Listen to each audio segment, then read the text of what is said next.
Aleluia, paz do Senhor. Bom dia, meus queridos. Todo mundo feliz com Jesus. Eu e Helena, minha esposa, já tivemos o privilégio de conhecer a igreja lá em El Sobrante. Muitos de vocês, eu creio que estiveram lá. E eu estou sendo um pouco mais privilegiado do que ela, porque eu também estou conhecendo vocês aqui em Brisbane, né? Conhecendo o lugar onde vocês se reúnem, e isso é uma alegria. Vou contar para ela como é que é a igreja daqui, como é que são os irmãos, como é que tudo acontece. Muito obrigado pela recepção. Estamos nos sentindo em casa, e louvado seja o Senhor por essa oportunidade. Hoje aqui pela manhã foi celebrada a ceia do Senhor, não é? E toda vez que a gente celebra a ceia, há uma razão. O motivo é para que a gente se lembre daquilo que Jesus fez por nós na cruz. Ele se entregou. Ele foi o cordeiro imolado naquela última Páscoa que ele celebrou. Ele estava preparando para ser entregue como cordeiro por nós, tomando o nosso lugar. E Jesus, ele decidiu se entregar. Ele não foi julgado, condenado, e por isso ele teve que se submeter ao sacrifício na cruz. Não, ele se entregou. Ele poderia ter arrumado uma outra estratégia. Ele poderia ter se esquivado daquela posição, daquela situação, daquela sentença. Mas por amor a mim, por amor a você, por amor a todos nós, ele decidiu, ele escolheu. Deus, através do seu amor incondicional por nós, decidiu dar o único filho, unigênito naquele momento, para morrer no meu lugar, no nosso lugar, e a partir daí ele se tornou o primogênito, primeiro, porque todos nós, todos que reconhecemos esse sacrifício e aceitamos Jesus como Senhor e Salvador das nossas vidas, então nós somos feitos filhos de Deus. Então Jesus passou a ser o primogênito. Deus decidiu entregar Jesus, e Jesus decidiu se entregar.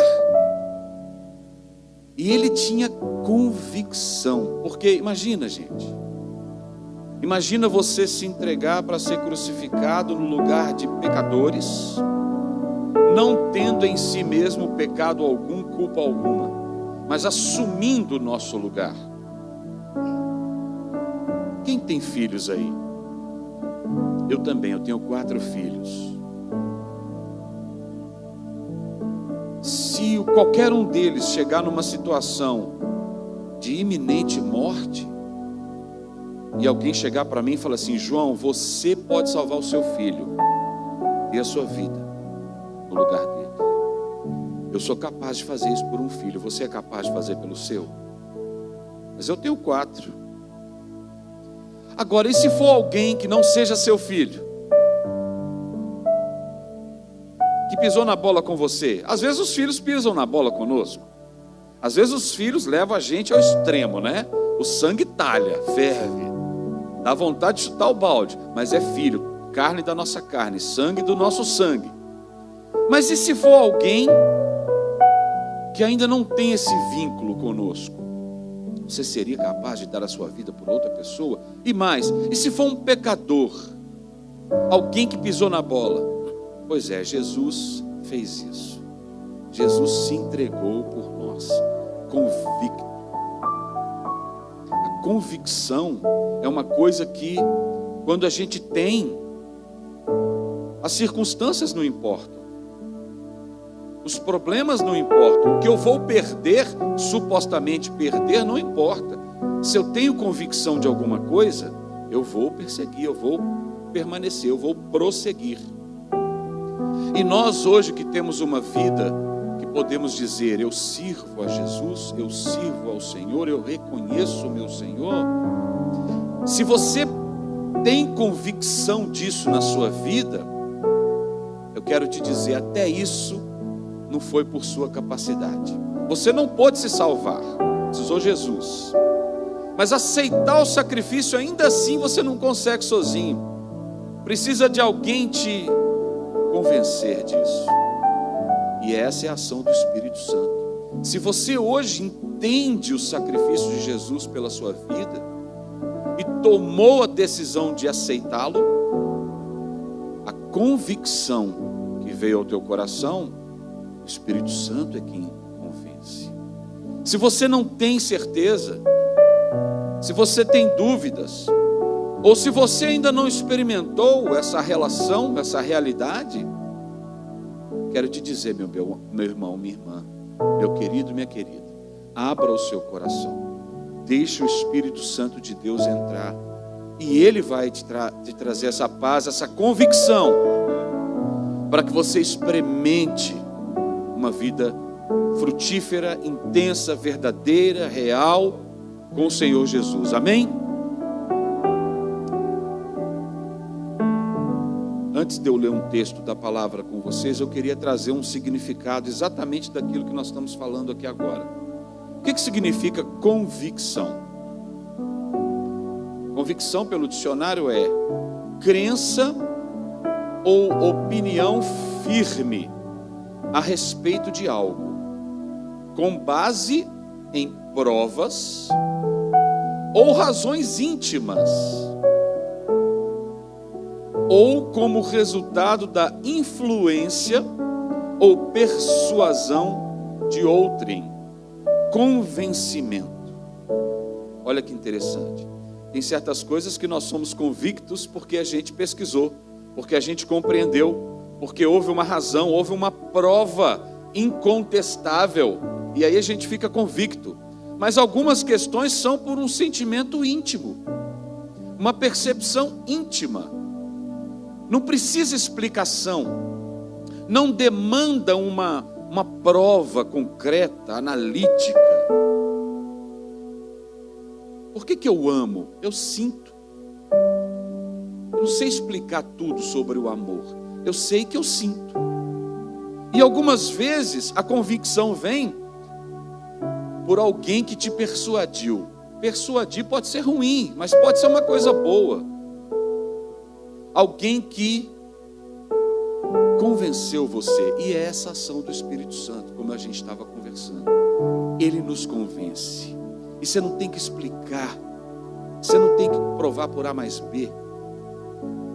Você sente, e você tem convicção, e você vive de acordo com essa convicção. E agora eu queria que você abrisse a sua Bíblia em Lucas 5, o texto deve estar aí também, acredito. Lucas 5, nós vamos ler do verso 1 ao verso 11. Amém? Lucas capítulo 5, a partir do verso 1, diz assim: certo dia, Jesus estava perto do lago de Genezaré, é o mar da Galileia, tá? É um mar, ele é chamado de mar, mas ele é um grande lago. Certo dia, Jesus estava perto do lago de Genezaré e uma multidão o comprimia de todos os lados para ouvir a palavra de Deus. Viu à beira do lago 2 barcos, deixados ali pelos pescadores, que estavam lavando as suas redes. Entrou num dos barcos, o que pertencia a Simão Pedro, e pediu-lhe que o afastasse um pouco da praia. Então sentou-se e do barco ensinava o povo. Tendo acabado de falar, disse a Pedro: vá para onde as águas são mais fundas, e a todos lancem as redes para a pesca. Então Pedro respondeu: mestre, esforçamo-nos a noite inteira, não pegamos nada. Esforçamo-nos a noite inteira, não pegamos nada. Mas porque és tu quem está dizendo isto, eu vou lançar as redes. Quando pegaram tal quantidade de peixes que as redes começaram a rasgar-se. Então fizeram sinais aos seus companheiros no outro barco para que viessem ajudá-lo, e eles vieram. e encheram ambos os barcos a ponto de quase começarem a afundar.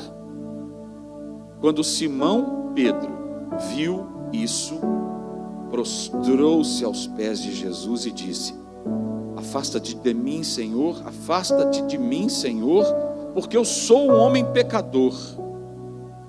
Pois ele e todos os seus companheiros estavam perplexos com a pesca que haviam feito. E como também Tiago e João, os filhos de Zebedeu, sócios de Simão Pedro, então Jesus disse a Simão: não tenha medo, de agora em diante você será pescador de homens. Eles então arrastaram seus barcos para a praia, deixaram tudo e o seguiram. Pai, esta é a tua palavra, Senhor. Nós te louvamos, ó Deus, porque ela é viva e eficaz nas nossas vidas. Nós te agradecemos porque o Senhor fala conosco. Nós te agradecemos porque nós temos ligação direta com o Senhor através de ti. Nós te agradecemos porque o teu Espírito Santo é aquele que nos convence do pecado e nos leva a uma atitude de rendição, onde podemos receber mais e mais do Senhor. Nós estamos aqui nessa noite e nossos corações estão abertos para receber do Senhor tudo que o Senhor tem para nós. Em nome de Jesus nós oramos. Amém. Aleluia. O texto, gente, no início, fala que eles estavam ali na praia lavando as redes. Antes, mais à frente, o texto diz que eles não pescaram nada. A noite inteira eles trabalharam. Então, seguramente os caras estavam cansados, amém?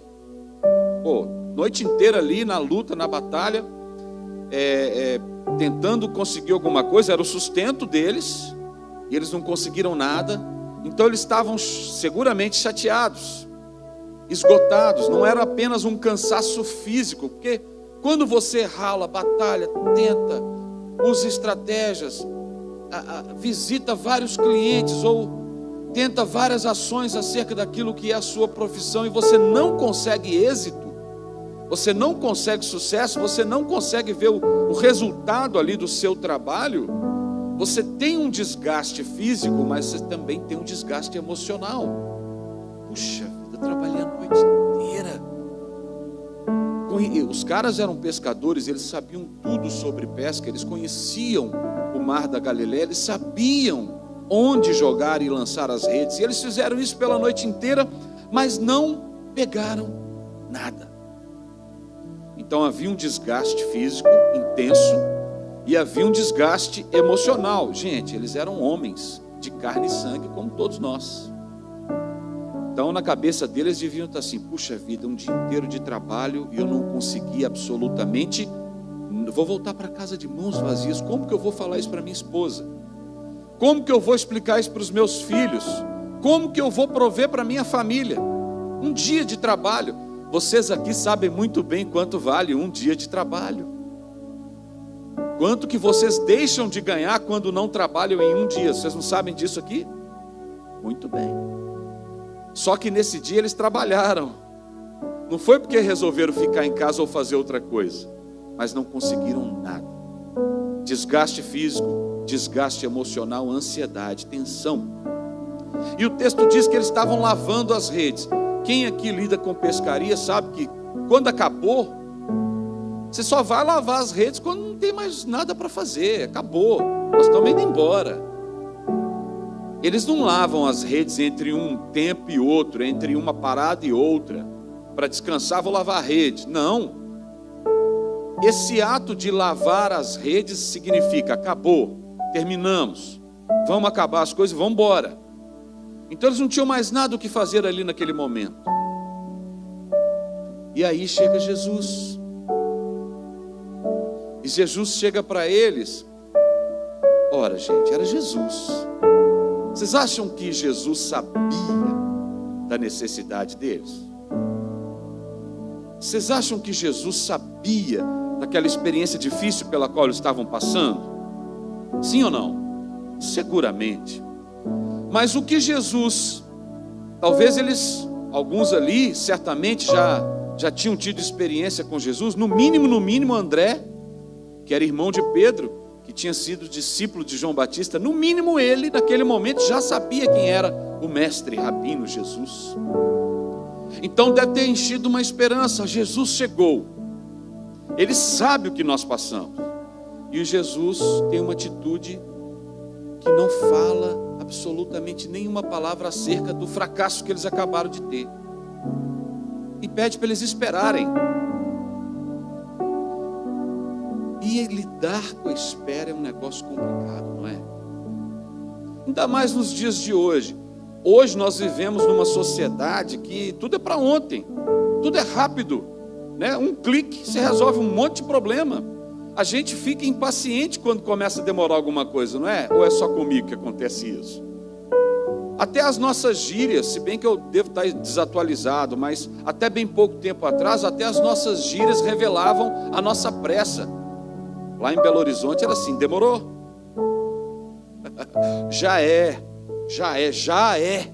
Ou seja, ninguém quer esperar hoje em dia.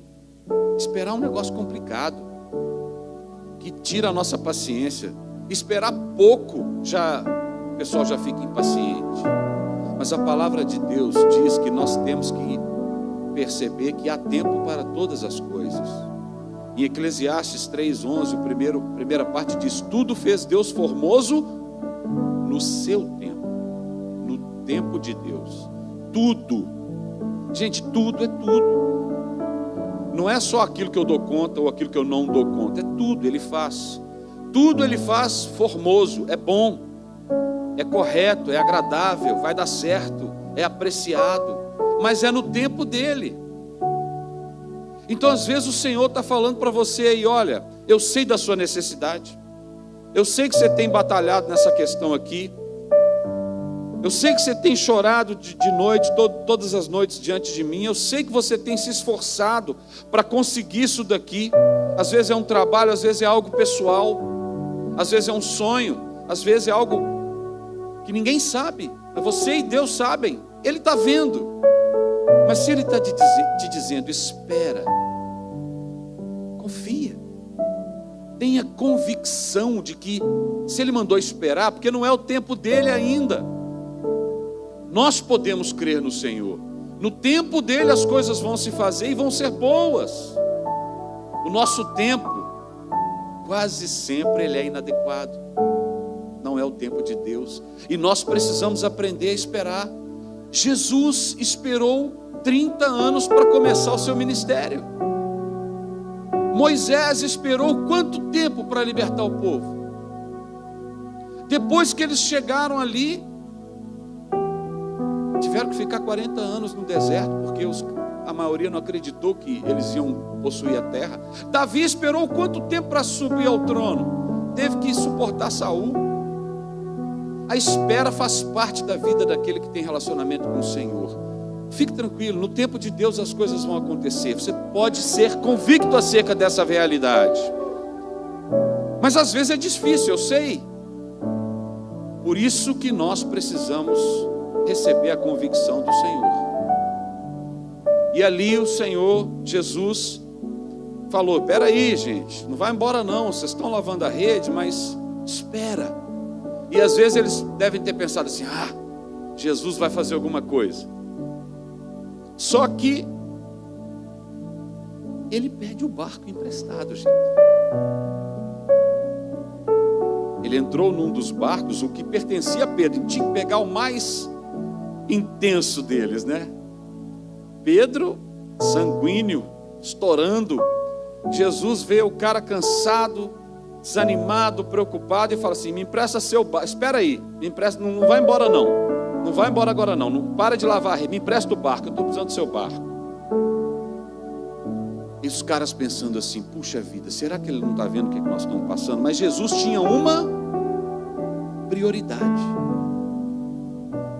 Ele precisava ensinar a multidão. O texto começa dizendo que estava Jesus perto do lago de Genezaré e uma multidão o comprimia de todos os lados. Ou seja, tinha uma galera enorme ali.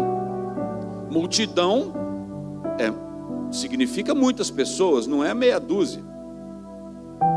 Essa galera o comprimia. E ele precisava ensiná-los. Ele precisava de um local onde ele ficasse um pouco acima, mais ou menos como está aqui, ó, esse palco. Não é para a gente se soberbecer, não. É para ficar mais fácil a comunicação de uma pessoa falar com muitas. Jesus precisava. Então ele pediu o barco de Pedro para usar de palanque. Gente, eu fico imaginando Pedro com o temperamento dele. O cara já ia ter que esperar. Estava cansado, desanimado, sem levar o provento. Estava aguardando, chega Jesus e pede para ele esperar. Tá, vou esperar o quê? Aí o Jesus fala, me empresta o seu barco. Mas não é para eu ir pescar. E Jesus certamente sabia da necessidade deles. E Jesus pede o barco para servir de palanque. Ah, pelo amor de Deus, me ajuda. É mais ou menos como se eu chegasse aqui. Como é que é o seu nome? Mateus. Mateus é tecladista. Uma bênção, Mateus, né? Aí o Mateus vai ministrar aqui. E ninguém está nem aí para o Mateus. Ele adora o Senhor, mas a música dele não alcançou ninguém. Ninguém se interessou por aquele período. Foi só para cumprir tabela, ou como alguns infelizmente pensam, no momento ali o período do louvor é para os atrasados chegarem. Sangue de Jesus tem poder, misericórdia. Mas vamos supor, não é a realidade aqui. Amém. Mas vamos supor que o Mateus passou por essa desagradável experiência. Aí chega o pastor Ribamar, que vai dar a palavra, e fala assim, Mateus, não guarda seu teclado não, põe ele aqui, que eu preciso de um púlpito para apoiar minha Bíblia aqui, porque eu vou pregar a palavra. Poxa, ele pegou seu teclado emprestado. Se tem uma coisa que a gente já ouve falar no Brasil, que a gente não empresta, entre os músicos tem essas brincadeiras, não empreste o seu instrumento musical, cuida dele. Então o pastor Ribamar ia pegar o teclado do Mateus, mas não é para tocar não, é para servir de mesa, para botar a Bíblia em cima para poder dar a palavra.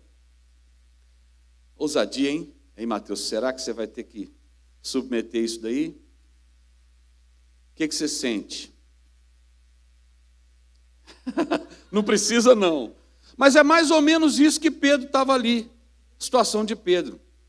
É claro, uma alegoria aqui, Mateus não está passando pelo perrengue que Pedro estava passando, mas Jesus pede o barco do cara para servir de palanque. Ele tendo que esperar, tendo a necessidade ali latente daquele momento, e Jesus pede o barco para servir de palanque. E Pedro concorda. Às vezes você tem uma situação muito boa, muito tranquila, muito bem estabelecida, muito firme, está tudo indo dentro do planejado, você está confortável, e você tem algo que às vezes pode servir a outra pessoa, numa outra necessidade, e às vezes você segura. Eu não sei qual que é a sua realidade, mas você tem conseguido êxito aqui nesse lugar, você tem conseguido prosperar, você tem conseguido conquistar algumas coisas, uma boa casa, um bom carro, um bom salário, algumas coisas que você usa na sua casa, ou para a sua vida, ou para a sua família, que trazem conforto, e trazem mobilidade, trazem mais tranquilidade para você. E de vez em quando você compartilha. E de vez em quando você auxilia alguém que está com uma necessidade específica. Às vezes nós damos muito glória a Deus. Às vezes nós somos gratos ao Senhor por aquilo que nós temos conquistado, por aquilo que nós temos recebido dele, por aquilo que é às vezes o nosso objeto de trabalho ou de ministério. E às vezes a gente tem um cuidado tão excessivo, e nós devemos cuidar e ser bons mordomos de tudo aquilo que temos, de tudo aquilo que conquistamos, de tudo aquilo que recebemos. Mas nós não devemos ser mão fechada, munheca de samambaia, como diz lá em Minas. Abençoe as pessoas. Aquilo que você tem, que não seja pura e simplesmente para o seu uso. Você é o cuidador, você é o responsável, mas abençoe as outras pessoas. O nosso pastor Márcio Valadão, ele ensina uma coisa para a gente. Olha, prosperidade não é você ter muito pura e simplesmente. Prosperidade é você ter o suficiente para o seu próprio sustento e ainda abençoar a outros que precisam. Isso é prosperidade. Então, eu não sei se você já viveu essa situação ou daqui para frente vai viver, mas mesmo que alguém esteja precisando de algo que você tem, para usar de uma forma diferente, mas se você pode abençoar, abençoe. Abençoe, porque isso é de Deus. O próprio Senhor deu a vida por nós. Eu não posso compartilhar um bem? Eu queria trazer essa palavra para o seu coração. Pedro teve que segurar a onda. Eu tenho que esperar. Estou com necessidade, mas eu tenho um barco. Às vezes também a gente está passando por um problema e para de olhar pelo que nós temos. Pedro não conseguiu os peixes, Pedro não conseguiu pescar, mas ele tinha um barco. Aleluia! Ele podia tentar no dia seguinte. E Jesus precisou do barco, e Pedro, mesmo naquela circunstância, deixou, emprestou. E Jesus pega o barco, e aí eu quero olhar a perspectiva de Jesus. Eu te perguntei, será que Jesus não sabia a situação dos caras? Eles trabalharam a noite inteira. Antes mesmo de Pedro explicar isso para Jesus, ele sabia. É o Senhor. Mas ele não se preocupou com aquilo naquele momento. Jesus tinha uma prioridade, ele precisava ensinar. E às vezes a gente mete os pés pelas mãos porque a gente não estabelece prioridades na nossa vida. O que é prioridade para você aqui? Qual que é a escala? O trabalho está vindo antes da família? A igreja está vindo antes da família? Os seus interesses estão vindo antes do Senhor? A gente precisa estabelecer as prioridades. Primeiro é o Senhor, depois é a família, depois as outras coisas, trabalho, ministério, lazer, etc. Nós precisamos ter clareza disso, e Jesus tinha uma prioridade, por isso que ele pediu para Pedro e os pescadores esperarem. Ele não estava ali ignorante ou sem dar atenção, sem se importar com a necessidade deles.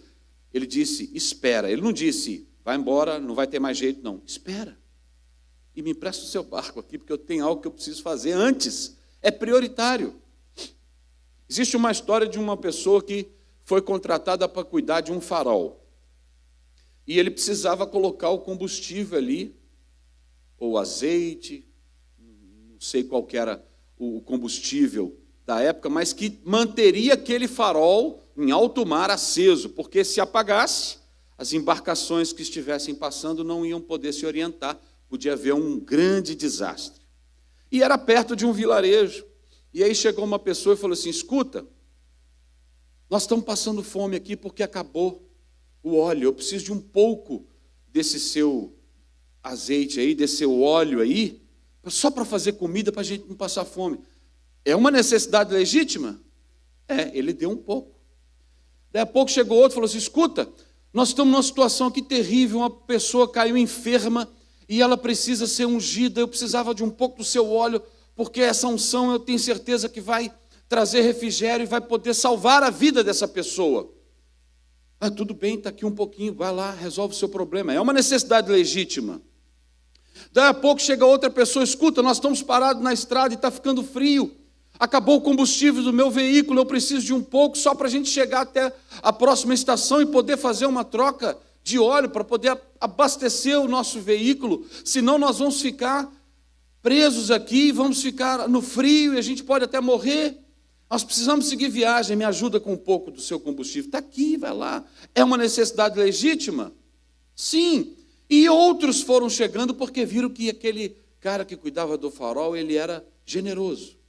Só que ele deu tanto para tantas outras necessidades legítimas, mas esqueceu de cuidar da prioridade. Faltou o combustível para manter aquele farol aceso. A luz se apagou e 2 embarcações colidiram e morreu muita gente. Então, sim, eu acabei de dizer aqui para você não reter a bênção só para você. Não foi? Se você tem e tem para poder abençoar, faça isso. Mas não negligencie aquilo que é prioridade. Amém? Às vezes você vai precisar pedir alguém para esperar. Não tem problema.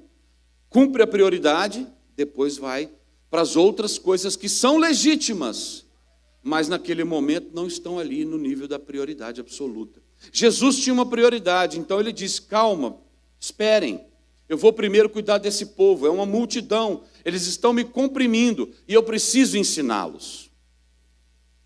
E eles entenderam. Então Jesus, tendo acabado de falar, ou seja, verso 4, ele terminou a sua missão, ele terminou o que ele precisava dizer, que era prioridade. E aí ele disse no verso 4, tendo acabado de falar, ele disse a Simão, exatamente ao líder dos pescadores: vá para onde as águas são mais fundas. E ele disse a todos: lancem as redes para a pesca. Aí, qual foi a resposta de Simão? Aí Simão, Pedro, responde algo que nós já usamos, as informações que ele deu aqui antes de chegar nesse verso 4, né? Ele falou: mestre, esforçamo-nos a noite inteira, não pegamos nada, mas porque tu é quem está dizendo, eu vou lançar as redes. Então, mestre, esforçamo-nos a noite inteira e não pegamos nada. O que Simão estava dizendo para o Jesus? Jesus, mestre, deixa eu te falar, nós somos pescadores. Nós conhecemos essa lida aqui. A gente sabe como é que é. A noite inteira. Nós já fizemos o nosso trabalho. O senhor não viu que a gente estava lavando a rede? Acabou, mestre. Ou seja, havia uma convicção no coração e na mente de Pedro, porque ele era um pescador antigo, experiente, próspero e que conhecia sobre o mar. Eles conheciam ali aquela região como a palma da mão deles. Então, num primeiro momento, eles chegaram para o Senhor e disseram: olha, Senhor, tudo bem, mas deixa eu te falar, a noite inteira nós tentamos, não é assim que funciona. Olha, funciona desse, daquele jeito. Ele foi para a lógica, ele foi para o conhecimento que ele tinha, ele foi para as experiências que ele tinha acerca do trabalho que eles desempenhavam, e ele colocou algo com provas, com razões, que poderia ser perfeitamente comprovado. Mas ele disse, em seguida: mas porque és tu, Jesus, quem está dizendo isto, eu vou lançar as redes. Glória a Deus. E a Bíblia diz que eles pegaram tanto peixe, que não conseguiam colocar tudo no próprio barco, tiveram que chamar Tiago e João, que tinham outro barco, e eles foram e quase afundaram, de tanto peixe que os caras pegaram. E às vezes você tem uma circunstância na sua vida, agora. Não sei se é no seu casamento, não sei se é no seu trabalho, não sei se é na sua vida ministerial, não sei se é no relacionamento com seus filhos, não sei se é no relacionamento com seus pais que ficaram no Brasil, não sei se é na sua família, não sei se é os negócios que você administra ou sonha em ter, ou pensa em ter.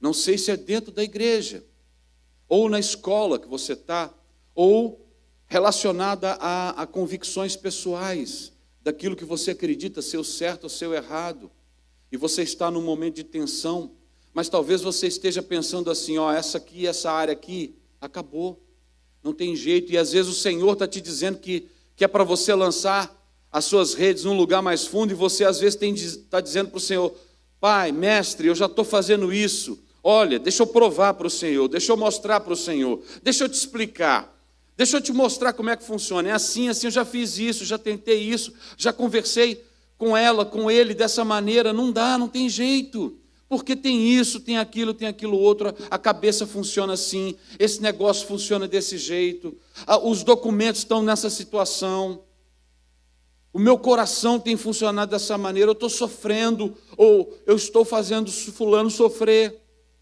ou eu já tentei de tantas maneiras, já bati nessa e naquela porta, e elas não se abriram. Não dá mais. O senhor não está vendo? A noite inteira, a vida inteira, o ano inteiro. Eu não sei, mas você sabe. E hoje o Senhor está te dizendo: lança as redes mais fundo. Eu falo com vocês, vá mais para o fundo. Você está, por enquanto, trabalhando em superfícies muito rasas. Você está cheio de convicção naquilo que você consegue mensurar, entender que é o correto e que deve ser feito. Você está baseado apenas na lógica e naquilo que pode ser provado, mas eu sou o Senhor. Você pode confiar em Deus. Você pode confiar na palavra de Deus. Às vezes você está dando murro e ponta de faca, e a Bíblia está lá, você lê e você sabe que a conduta que tem que ser feita é diferente, mas você fala: não consigo, já tentei, não tem jeito. Tem sim. É o Senhor que está falando. Então que você tenha coragem e se encha de convicção, para, como Pedro, dizer: olha, Senhor, é isso, mas como é o Senhor quem está me dizendo, sobre a tua palavra, eu vou mais fundo. Eu vou mais fundo pela minha casa, eu vou mais fundo pela minha família, eu vou mais fundo pelo meu casamento, eu vou mais fundo pelo meu negócio, eu vou mais fundo pelos meus filhos, eu vou mais fundo pela minha vida, eu vou mais fundo pela tua causa. E você vai voltar com as redes cheias de peixe que você vai precisar pedir ajuda. Amém? E tem gente para te ajudar aqui. Glória a Deus. Você serve numa comunidade que tem gente para te ajudar. Pode chamar, porque você vai precisar de ajuda. Mas você tem que ter convicção. E essa convicção é o Espírito Santo que vai te dar. Então não se sinta pressionado, desanimado, não desista, não se sinta coagido por uma circunstância adversa. Confie no Senhor. Mas você precisa ouvir a voz de Deus. Precisa ouvir a voz do Senhor. E aí você pode lançar as suas redes mais ao fundo, porque você vai pescar muito peixe. Amém? Toma posse dessa palavra? Aleluia. E é tão maravilhoso as coisas do Senhor, que quando eles terminaram, Pedro, André, Tiago, João, os pescadores que estavam ali, recolheram tudo, foram para a praia, conseguiram milagrosamente aquilo que a noite inteira eles não tinham conseguido. Foi tanto peixe que quase que os barcos afundam, e quando eles estavam ali, foi uma comoção. Pedro se constrangeu de uma maneira tão grande diante de Deus, porque ele sabia que aquilo tudo, gente, não é merecimento de Pedro. Pedro não merecia, como eu e você também não merecemos a salvação. É por amor, é uma coisa que não dá para explicar. É uma coisa que, se a gente pensasse apenas no modo humano de pensar, nós jamais seríamos merecedores daquilo que Deus já nos deu. A vida eterna, a possibilidade de sermos filhos. E Pedro entendeu isso e ele se prostra, ele fala: Senhor, não fala assim comigo, porque eu sou um pecador. Eu sou um miserável, eu não mereço. E essa que é a grandeza da graça, do amor de Deus. Porque o Senhor não está olhando para o que não deu certo, para as burradas que a gente já fez, para as pisadas na bola. Ele quer saber se o seu coração está preparado para recebê-lo, porque Ele é quem faz todas as coisas, Ele é quem traz a convicção, Ele é quem restaura as nossas vidas, e é o que Ele quer fazer comigo e com você. Então pode se derramar, porque o Senhor vai te chamar e vai te delegar, como Ele fez com Pedro. Agora você vai ser pescador de homens. E aí, quando a gente se depara com Jesus, nada mais tem mais importância do que segui-lo. Pedro deixou, a palavra diz que eles então arrastaram seus barcos para a praia, deixaram tudo aquilo que foi o objeto daquela conversa, eles deixaram e seguiram Jesus. Porque Ele é a fonte de todas as coisas. A palavra diz: buscar-me-eis e me encontrareis quando me buscardes de todo vosso coração. Buscai primeiro o reino de Deus e a sua justiça, e todas as outras coisas vos serão acrescentadas. Nós não vamos ter falta de nada mais. Amém? Que o Senhor te encha de fé, e convicção e alegria de servi-lo, para que você experimente essa maravilhosa pesca na sua vida, como Pedro, Tiago, João experimentaram nessa ocasião. Se você tem convicção agora aí no seu coração, se você se encheu de convicção de que precisa esperar o Senhor, de que precisa organizar suas prioridades, de que precisa soltar um pouco a sua mão e abençoar as pessoas, de que precisa confiar em Deus, de que precisa de uma palavra para ir mais fundo em alguma área da sua vida e lançar as redes mais uma vez, mas sob a palavra de Jesus. Se você sente isso nessa manhã, eu queria te convidar para você levantar suas mãos e, se você desejar, ficar de pé, e nós vamos orar nessa hora. Amém? Louvado seja o Senhor. Glória a teu nome, Jesus. Pai, nós somos pecadores, Senhor. Senhor, nós somos dependentes do Senhor. Pai, em nós mesmos nós não temos solução para a nossa vida, para as questões com as quais a gente lida. Pai, nós não temos capacidade em nós mesmos para superar alguns obstáculos, algumas montanhas que se apresentam diante de nós. Mas nós confiamos no Senhor, Senhor. Nós dependemos do Senhor. Nós abrimos o nosso coração e a nossa mente para o Senhor. Nós clamamos que o Senhor traga entendimento através do Teu Espírito Santo. Nós abrimos o nosso coração e nós dizemos: Pai, nós precisamos de Ti. Pai, nós dependemos de Ti. Pai, nós entregamos tudo nas Tuas mãos, no Teu altar. Pai, nós confiamos no Senhor.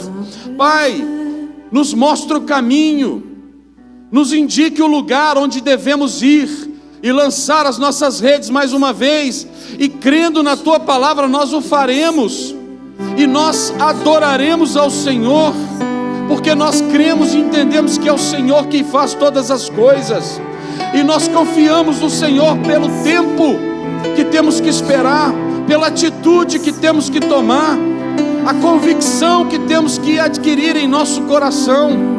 E nós nos colocamos diante do Senhor nessa manhã, cheios de gratidão, porque cremos no Senhor.